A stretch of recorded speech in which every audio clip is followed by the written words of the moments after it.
Welcome, everyone. It's Monday, February 14th, and that means it's Valentine's Day, but it also means that it's the NBA Triple Double Show that is powered by the Predictive Playbook and brought to you by SportsMemo TV. And I'm your host, as always, John Ryan. I'm glad you could join us for this quick hitting show, and I'm always joined by my good friend and pal and professional sports bettor, Ronald Cabang. Welcome to the show, Ronald. Before we get to the NBA, there's a big thing happening over Sports Memo. It's $9 Monday kickoff. So Wager Talk and Sports Memo joining forces on this. Every capper, Wager Talk, Sports Memo, their packages are $9. I personally will have a 5-pack of college basketball, and 3 college basketball, 2 NBA bundled all together. 5 picks, $9. That's less than $2 a pick. So great way to introduce yourself to my work as well as Ronald's work. His plays will be out a little bit later today as he completes his analysis of the card, and you want to be sure to get on board that one as well. What a game yesterday. Yeah, it was fun to watch. Wow. I was on the Bengals. I'm now a remarkable 19-5 against the spread. I've been lucky in some of those games. I mean, we don't have to go very far back. I was down 28-3 with the Patriots. Yeah. And they came storming back. So that's not exactly the best handicap, but it still won. Yesterday, I thought I had a good handicap. When they took the lead, 20-13, I thought I had done a good job in picking the right side. Mm-hmm. And a couple of my prop bets won. I had 3 players to score on any touchdown during the game over at BetMGM that paid 12-1. Mm-hmm. And those are, over Sports Memo, folks, we go from 0.25 units up to 5 units, and occasionally the 10-unit bet, which doesn't occur more than, once or twice, and pretty much for my work, none. Mm-hmm. I just kind of stay away from it. But, I know you did very well in the Super Bowl, too. Yeah, I had one play up on Sports Memo. It was the Bengals +4, and that one obviously hit. And then some last-minute plays that I did personally. I talked it out with a few friends and buddies out there, but we pretty much tried to guess the whole game flow of the Super Bowl. So we had the Rams -3 first half, which kind of got botched because of that extra point. We had the Bengals, the Bengals plus a half point on the third quarter. Rams Bengals under 14 in the fourth quarter. And then the full game under. So we me and some buddies did pretty well, and those were like literally we put those bets in like 5 minutes before kickoff. So it was really tough to post anything about it. But yeah, so it was a good game. Yeah, it was. I enjoyed it quite a bit. I had a couple of prop bets where it was the Bengals -6.5 and under 55.5. That was somewhere around like plus 950. Unfortunately, those didn't win, but they were pizza money bets. And I did have Odell Beckham to score first. I saw him score, and then suddenly I realized, like, hey, wait a minute, I have him. Because you don't expect to win those. You really don't. Yeah. But anyway, this is an NBA show, but it is fun. You got to talk about the Super Bowl. Yeah, for sure. So the first game we're looking at here is the Toronto Raptors, who are 31-24 on the season, playing very well of late.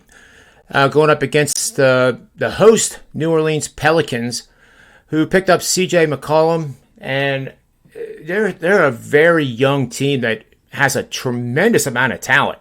Mm-hmm. They're 22-34. Whether they can make a run, to make it to the playoffs is yet to be seen. Mm-hmm. Being 12 games under 500, you think there's just no way. But this group now, if they get Zion back, they could possibly at least wreck some other teams' aspirations to make the playoffs. And one of those teams is Toronto. Mm-hmm. ATS here, we're looking at the last 10. Toronto is 8-2 straight up. They're also 8-2 against the number.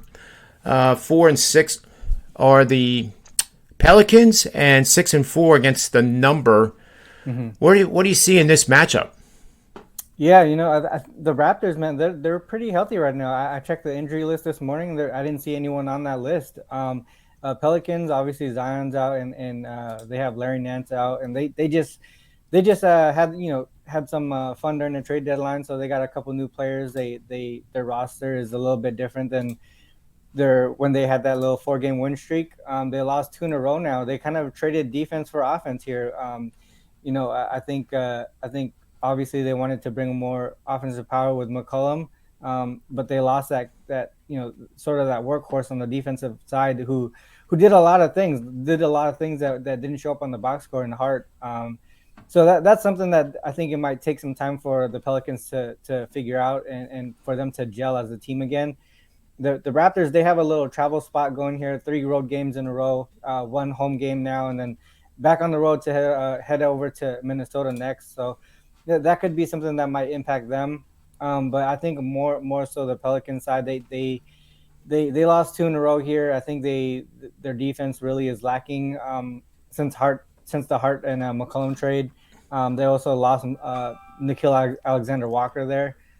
So I think right now I would lean towards the Raptors as a healthier team, and a team that has some chemistry going, and some basically they're running hot right now. So I would go that way. Yeah, and the only concern I have is, like we talked before we went on the air here, is this kind of one of those contrarian plays. I don't know if I have the guts. I know I have the data to support the Pelicans here at +4. But sometimes you have to use intuition when you're handicapping, as you and I both know. And right now, 73% of the bets are on Toronto. Do you have any concern with that? I mean, it's tough because it's such a short line, right? If it was like 7 points, then yeah, Right.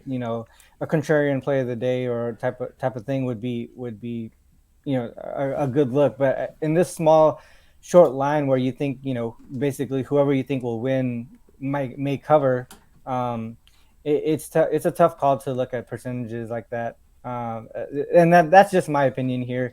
And if you go, I just feel like the Raptors, they just came off a loss. They're 14-9 against the spread following a loss, and then they're 12-3 against the spread following a previous matchup win. So a team that they're comfortable beating, they come back and do it again the next time. So I think to me the Raptors might be the play here. Yeah, and supporting the Raptors, for what it's worth, here's a betting system for you. You play on favorites 3.5 to 9.5 points, and that's a grouping that I use an awful lot.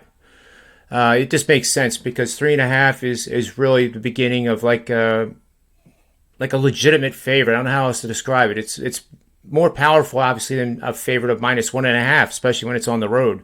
Yeah. And 9.5, you change matchup as soon as you go double digits. So I found some good results using that range. So favorites of 3.5 to 9.5 points off an upset loss is a home favorite facing an opponent after a home game where both teams scored 100 or more points. Last 5 seasons, it's gone 59-28 with 2 pushes. That translates to 67% winning bets, and that supports Toronto. So we're at least leaning towards the northern border. All right, our next play here is on the Orlando Magic are visiting the Denver Nuggets. 9 o'clock Eastern Standard Time start. Denver is a double-digit 11-point home favorite. Here again, we have a contrarian play of the day type of situation where Orlando is only getting 22% of the love. And you can see why. I mean, you can clearly see why this is lopsided. And we are early in the day of betting, and this can change. By game time, it might be 65% Denver, and I'm okay betting Denver double digits with a consensus of only 65. I think that's a real good thing. Denver is 31-25 on the year. They're 15-10 at home, 25-30 with 1 push against the number. And home games against the number, 11-14. Their last 10, 6-4 straight up, 7-2-1 against the spread. When I see a trend like that, Ronald, it tells me 7-2-1. The market is underpricing Denver. So do you think they're still cheap? Yeah, this is with a line like this at 10 and a double digit line, that's where you kind of want to look at those contrarian type of plays. I know the Magic, obviously they're not a big offensive team. They also have this is also their 4th game of a road trip, 3rd game in 4 nights, so travel isn't on their side either. But the Nuggets, they're sort of in a sandwich spot right here. They just beat the Raptors, and then they have the Warriors up next. So it's these types of situations that you want to kind of look into as far as those double digit lines and where you can find value here. It could be a situation where the Nuggets kind of just look ahead and just do enough to win basically in this spot here. They're 3-10 against the spread following a previous matchup loss, uh, and then also 3-7 against the spread going from road to home game. There's some spots here where we can see Magic actually have a little bit of value. In my opinion, I think there's some value on the Magic here as a double digit dog, and also towards the under here if the Nuggets kind of just coast through this. They play a slow pace, and they just go through Jokic and do that type of thing, do enough to win. Don't have to push too hard and kind of reserve some energy for the Warriors here. So to me, it would be sort of a Magic and under type look. I'm leaning Magic myself, and one of the supporting angles is that the Nuggets have not done well against teams that don't rebound the basketball very well, which is not one of Orlando's assets, to say the least. Denver's 1-8 against the number this season when facing teams like Orlando that are getting out-rebounded by 3 or more boards per game. So we'll initially lean Orlando here, plus the 11 points.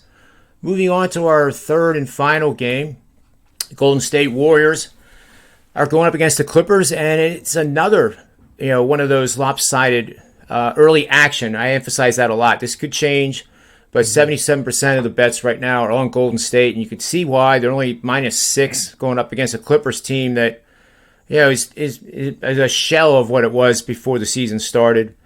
They're 2 games under 500 at 28-30. They're 27-31 against the number. Last 10 and even 5-5, 5-5 against the spread for the Clippers.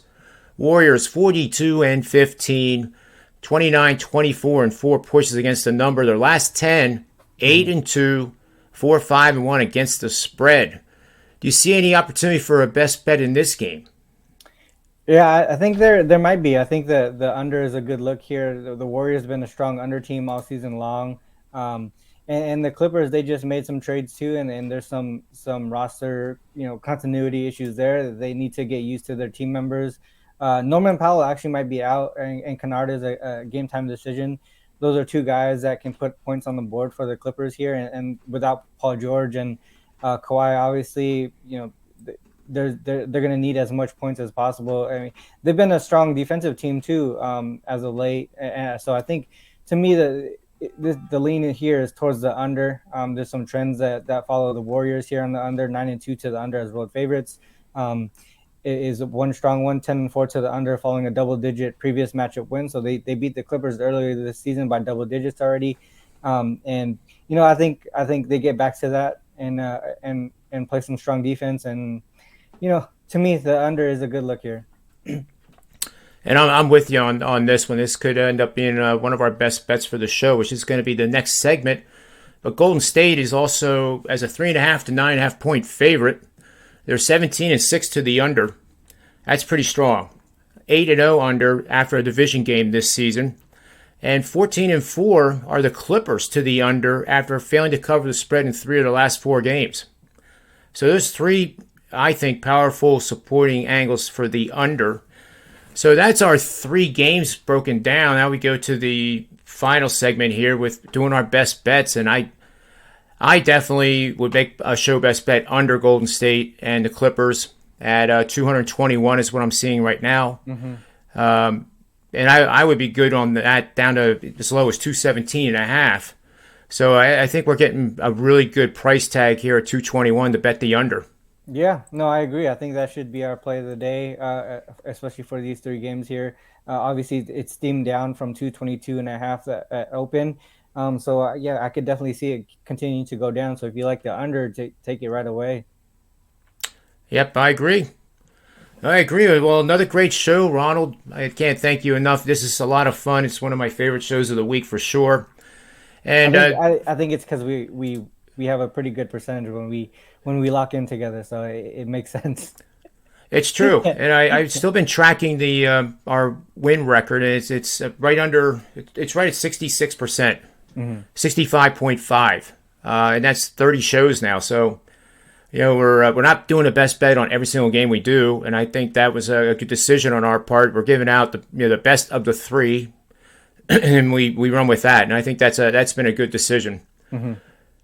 So we're going to take the under in the Warriors-Clippers game.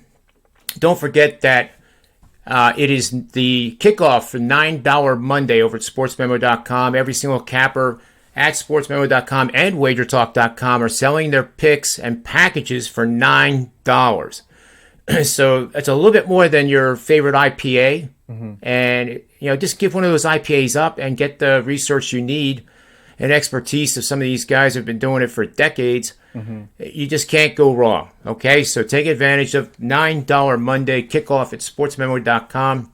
Ronald, thank you for joining me. Everybody that's viewing this video, give us some likes. If you like the show, just take a moment and give us a like, and make sure you subscribe to the Sports Memo TV channel. We're going to be back Wednesday with another edition of the NBA Triple Double. So until then, always remember, bet with your head, never over it, and may all the wins be yours.